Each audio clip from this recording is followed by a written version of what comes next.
Salut à tous et à tous, c'est The Lord Bilbo et bienvenue pour le premier Bilbo Ciné, c'est l'émission où je vous donne mon avis comme ça sur le fil d'un film, film qui vient de sortir au cinéma ou qui peut bientôt apparaître à la télé. Si jamais je l'ai vu, je vous le présenterai. Et donc aujourd'hui, je vais vous parler de The Amazing Spider-Man, le destin d'un héros, qui est la suite de The Amazing Spider-Man, pardon.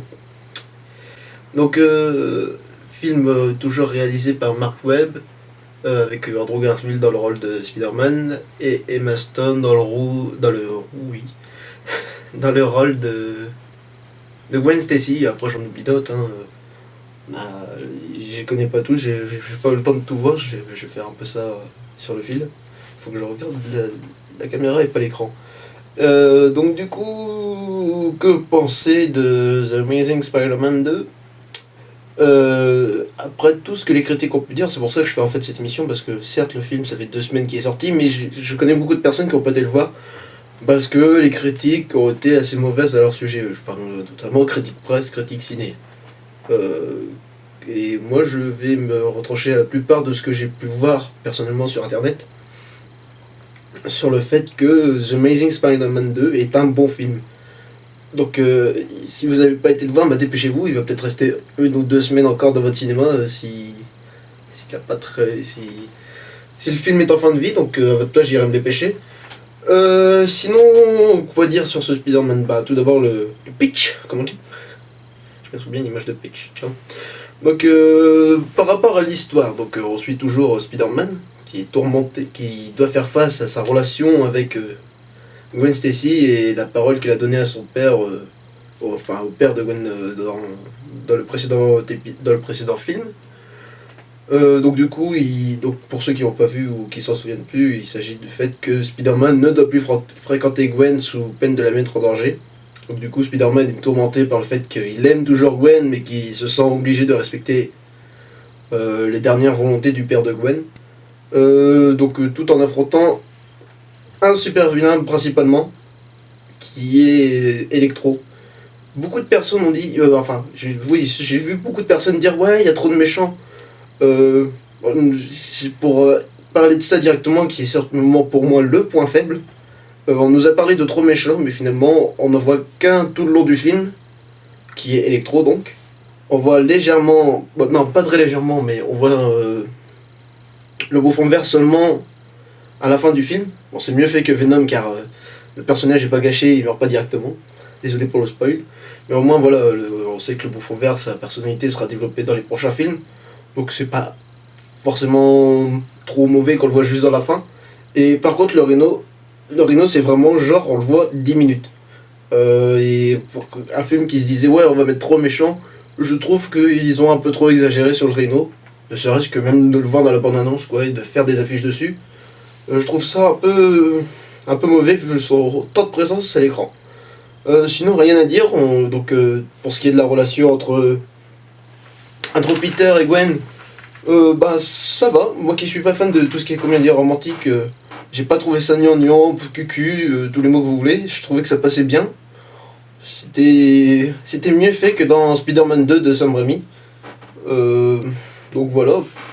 Pourtant c'était la même chose, hein. On avait exactement le même truc avec je t'aime mais je veux pas te mettre en danger parce que je suis Spider-Man.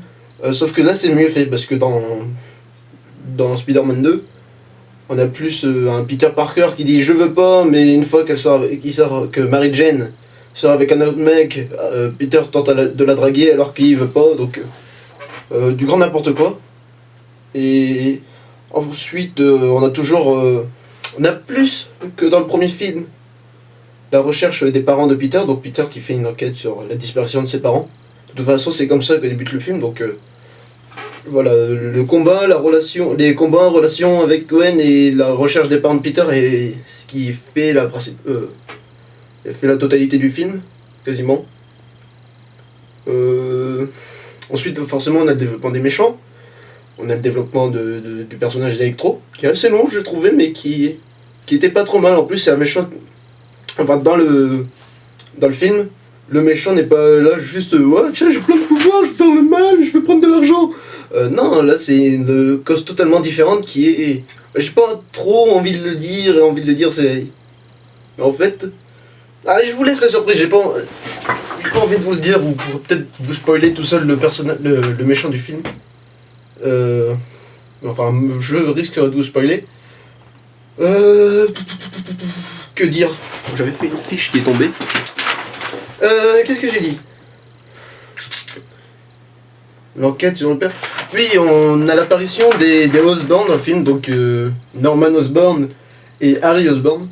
Et ben, ils ont décidé de tuer Norman Osborn dès le début du film. Moi qui pensais, je sais pas, genre il utiliserait dans une dernière tentative de vie, vu qu'on le voit mourant dans le premier, pour essayer de se guérir, et finalement ce serait le sérum qui aurait créé le bouffon vert. Finalement, ça arrive pas à lui, ça arrive. Forcément, vous avez deviné pour tous les fans, donc je vais éviter de le dire pour les non-fans de Spider-Man ou ceux qui n'ont pas lu les BD. Donc voilà. Après, pour éviter de trop spoiler, non, avant que je commence à spoiler un peu, je vais parler, j'ai oublié. Ouais, c'est ça. On a une relation assez brève que j'ai trouvée entre Harry et Peter, qui sont pourtant deux grands amis. Donc c'est un peu dommage ça également, mais sinon ça passe très bien. Niveau combat, effets spéciaux, bah rien à dire, ça claquait, c'était juste génial. En fait, j'aime pas regarder l'objectif, je préfère me regarder moi. C'est bizarre, c'est déroutant. Donc voilà. Effets spéciaux c'était bien, musique, rien à dire. J'aimais bien le thème de Spider-Man, mais qui me rappelait un peu celui de Avenger, il me semble, avec des. C'était à peu près le même son, mais j'aimais bien ce thème-là, donc je m'en fous un peu. Après, bah, niveau Spider-Man, le Spider-Man fait par Mark Webb et joué par Andrew Garfield est juste génial, pour moi. Je le préfère largement à Tobey Maguire, qui... Non seulement Tobey Maguire faisait beaucoup trop vieux pour le rôle de Spider-Man, là je sais que Andrew Garfield n'a pas le même âge que Spidey, mais voilà. Je trouve qu'il passe bien mieux, et puis surtout il est marrant.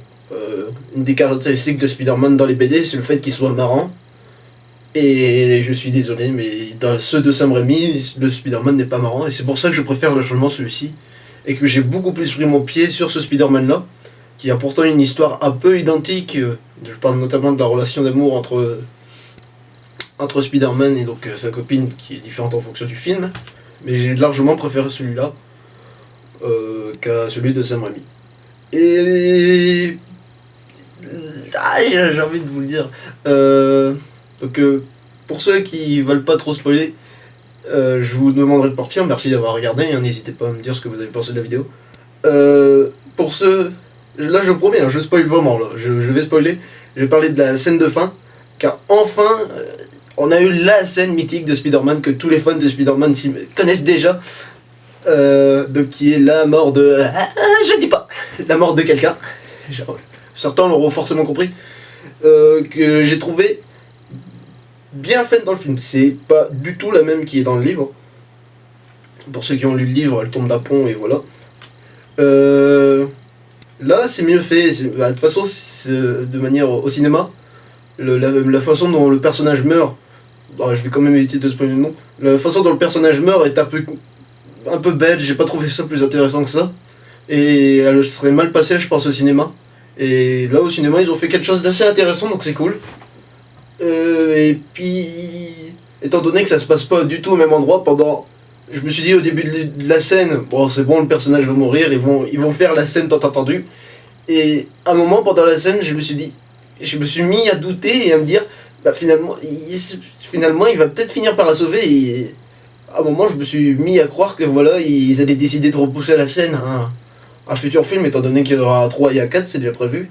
Donc voilà, je me suis dit, finalement le personnage va rester vivant, et pendant un moment je me suis mis à avoir peur même pour ce personnage en espérant que Spider arrivera à le sauver, et finalement non, tout a été fait comme c'était prévu quoi, dans la BD, donc assez bien fait. Donc niveau mise en scène, hein, c'est ce qu'il faut le souligner, rien que grâce à cette scène. Et après, je crois que j'ai tout dit. Je vous conseille d'aller le voir si vous, sérieusement vous l'avez pas encore vu. Il vaut largement le coup. Et puis voilà. Je crois que c'est bon. Je crois que j'ai tout dit, j'ai vérifié une dernière fois, donc ouais. Le Spider-Man rigolo, les combats géniaux, donc l'histoire superbe, la relation d'amour entre Peter et Gwen très bien faite, bien mieux que le 2 de Sam Raimi, donc voilà. Je pense que ces dernières phrases peuvent résumer ce que je viens de dire. J'espère que cette première émission vous aura plu, hein. Désolé si j'ai un peu stressé et bafouillé, c'est la première fois que je fais ce genre de choses, et j'espère vous revoir très bientôt pour soit un nouveau Bilbo Ciné, soit une autre émission complètement différente, car il y a plusieurs projets qui arrivent. Allez, salut!